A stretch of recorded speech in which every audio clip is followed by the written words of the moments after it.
हर हर महादेव दोस्तों, आपका हमारे यूट्यूब चैनल पर स्वागत है। अगर आप चैनल पर नए हैं तो चैनल को सब्सक्राइब कीजिए, वीडियो को लाइक कीजिए और शेयर कीजिए।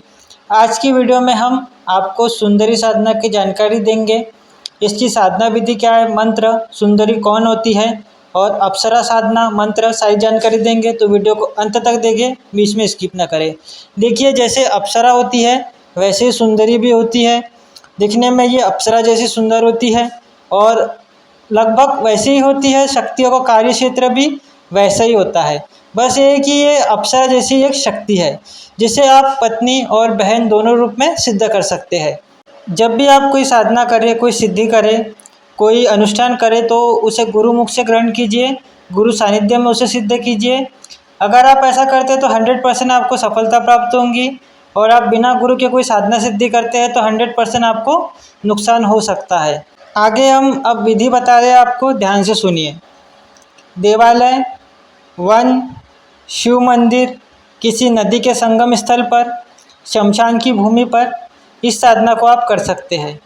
किसी भी देवी देवता का कोई मंदिर हो उधर भी ये साधना आप कर सकते हैं, पर आप घर में साधना नहीं कर सकते हैं। सिद्ध होने पर आपकी इच्छा अनुसार सुंदरी आपका कार्य करेंगी।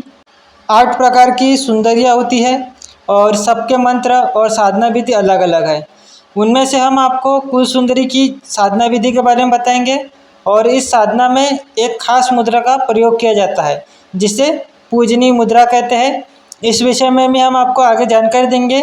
मंत्र जाप के लिए आप रुद्राक्ष की माला का प्रयोग करेंगे। आपका जो आसन होगा वो भी लाल होगा, आपके कपड़े भी लाल होंगे। पूजा सामग्री में आपको सुगंधित धूप, नैवेद्य के लिए कोई एक मिठाई रख ले अपने पास या लड्डू रख ले और आपको एक घी का दीपक लगेगा। और जो साधना रहेंगी 30 दिनों की रहेंगी। किसी भी अमावस्या की तिथि से, किसी भी नवरात्रि में या गुप्त नवरात्रि में आप ये साधना शुरू कर सकते हैं। साधना काल का जो समय रहेगा आपको रात्रि में 11 से 3 के बीच में मंत्र जाप करना है। तो आप किसी नदी के संगम पर जाकर सर्वप्रथम अपना आसन लगा ले, अपना आसन का बंधन कर ले और रक्त चंदन द्वारा आपको सुंदरी यंत्र का निर्माण करना है जिसे मंडल या मंडप भी कहा जाता है। उस यंत्र के मध्य में आपको एक घी का दीपक प्रज्वलित करना है। इस बात का अवश्य ध्यान रखिए कि जब तक आपका जाप पूरा ना हो तब तक दीपक बुझे ना। गंध पुष्प आदि द्वारा अर्चन करने के उपरांत आपको गूगल का धूप जलाना है। उसके बाद यंत्र के मध्य में आपने जो मिठाई अपने साथ रखी थी या लड्डू अपने साथ रखा हुआ था उसे भी वहाँ पे रख देना है।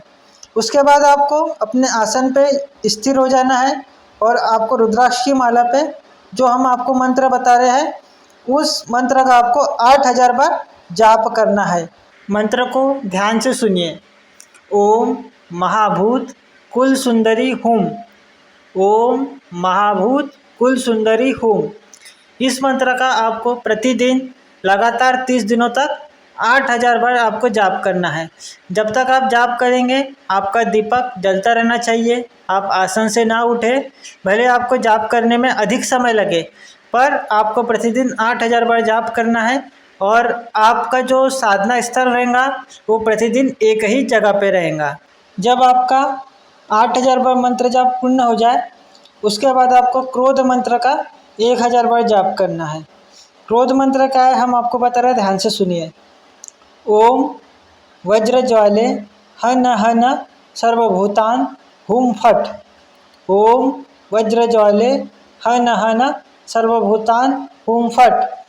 इस प्रकार से आपको ये साधना करनी है, इस प्रकार से आपको मंत्र जप करना है। कुल सुंदरी आपकी साधना के समय अवधि में कभी भी उपस्थित हो सकती है, कभी भी आपके सामने प्रत्यक्ष रूप से आ सकती है। जब भी कुल सुंदरी आपके सामने आए तो आप उसे जामुन के रस से अर्घ्य प्रदान करें। इसके बाद आप उससे वचन ले लें कि आप उसे बहन के रूप में सिद्ध कर रहे हैं या पत्नी के रूप में सिद्ध कर रहे हैं। इसके बाद आप उससे अपना मनोवांछित कार्य पूर्ण करवा सकते हैं। इस प्रकार आप कुल सुंदरी से वचन ले लें, अपने वचनों में उसे वचनबद्ध कर लें और जब भी आपको उसकी आवश्यकता हो तो इसी मंत्र के द्वारा उसका आह्वान करें और जो भी आपकी मनोवांछित इच्छा होंगी वो आके आपकी पूर्ण करेंगी। और प्रत्येक रात्रि में आके अगर आप पत्नी रूप में इसे सिद्ध करते हैं तो प्रत्येक रात्रि में ये आपके पास आएंगी और आपकी जो भी इच्छा होंगी उसे पूर्ण करेंगी। तो इस प्रकार से आप कुल सुंदरी की साधना कर सकते हैं। इस साधना में हमने इसका यंत्र जो वो हमने गुप्त रखा है। अब हम आपको आगे पूजनी मुद्रा के विषय में बताएंगे। अपने बाएं हाथ की मुट्ठी को दृढ़तापूर्वक बंद करें और उसके बाद आप मध्यमा उंगली को फैलाएं, अपनी बीच वाली उंगली को फैलाएं। इस प्रकार करने से पूजनी मुद्रा कहलाती है। इससे उंगलियों की उत्तमता सिद्ध होती है। और जब भी आप मंत्र जाप करें उससे पहले इस मुद्रा को दिखाएं और मंत्र जाप होने के बाद भी इस मुद्रा का प्रदर्शन करें। इस मुद्रा के प्रदर्शन से अवश्य ही सुंदरी सिद्ध होती है। इस प्रकार से आप कुल सुंदरी साधना कर सकते हैं और इसे सिद्ध कर सकते हैं। आपको हमारी दी हुई जानकारी पसंद आई तो चैनल को सब्सक्राइब कीजिए, वीडियो को लाइक कीजिए और शेयर कीजिए। हर हर महादेव, जय मां काली।